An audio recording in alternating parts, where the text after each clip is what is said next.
Voilà, parce que c'est une passiflore qui résiste à moins 8 degrés.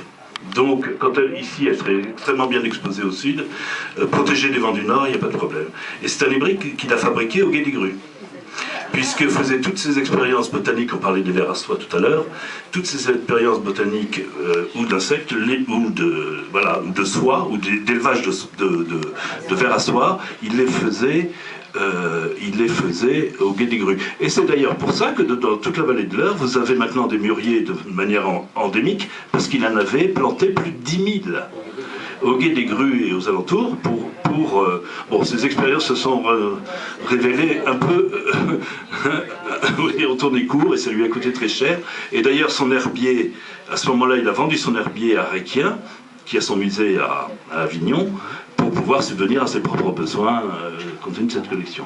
Voilà, je vous en dis pas plus, et vous avez de très belles illustrations, surtout des très belles illustrations qui ont été faites par la SBCO et par Benoît Bock en particulier. Oui, ben, Xavier, je suis d'accord avec vous, hein, merci. C'est une idée, je ne sais pas vous le demander, un exemplaire de cet hybride pour mettre au musée, oui. Hein, mais malgré tout, Lucie de Lens, c'était pas de votre famille? Alors, si, alors effectivement, on a reproduit, enfin j'ai reproduit, puisque j'ai le livre, le nouvel herbier de l'amateur, dans lequel vous avez 52 gravures de Lucie de Lens.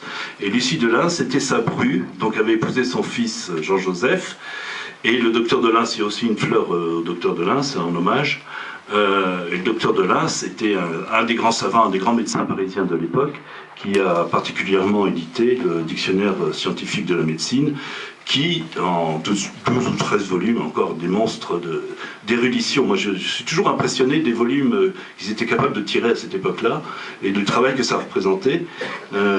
Et donc, il y a deux superbes gravures, et Lucie de Lens, donc, qui est notre arrière-arrière-grand-mère, était élève de Bessa, qui lui-même était élève de Redouté.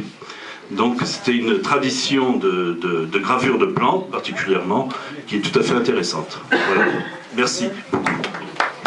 Oui, vous voyez là, j'avais ouvert ces deux pages, 64, donc Passiflore de Loiseleur, et la 65, c'est gravure extraite du nouvel herbier de l'amateur. Alors je signale que Michel Laverret, qui n'est pas là aujourd'hui, qui est un fanat des bouquins de Loiseleur des Longchamps, qui est à Fleur Gallica, nous a trouvé en vente sur Paris un exemplaire du nouvel herbier de l'amateur de Loiseleur des Longchamps. Alors je pensais m'adresser à l'adjointe aux affaires culturelles. Je crois qu'il va falloir discuter, parce que là, il faut que la tirelire soit... Non mais, un jour, pourquoi pas, mais il est en vente depuis au moins 2 ans à 12 000 €. Mais alors, par contre, c'est ce que je disais à Michel, mon voisin, Xavier a fait une photo numérique, là, je suppose, de sa Passiflore violacea. En face, il y a une Passiflora filamentosa, quelque chose comme ça, dessinée par Lucie de Lens. Ben, elle était douée. C'est vraiment magnifique, hein, vous voyez. Hein, et dans la boutiquerie, pour tous ceux qui ne connaissent pas, il faudra venir un jour voir ce qu'on a. On a des gravures de Redouté, vous savez, sur les roses. Parce que Loiseleur des Longchamps a travaillé avec le Redouté. Ben, vous savez, ces gravures, ces dessins, au point de vue précision, au point de vue couleur, forme et tout, elles n'ont rien à envier à ce que fait le numérique aujourd'hui. Voilà, on avait vraiment des artistes. Dont, alors le fameux Marquis aussi Drouet, qui a dessiné les plantes de Flora Gallica.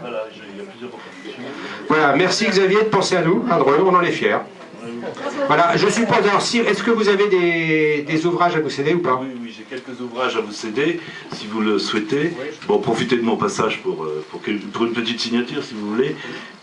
C'est donc, l'ouvrage vaut 24 €, c'est à l'ordre de la SBCO, directement, voilà, qui a édité cet ouvrage. Alors, en couverture aussi, il y a une chose très intéressante, c'est la Loiselleria Pocubens.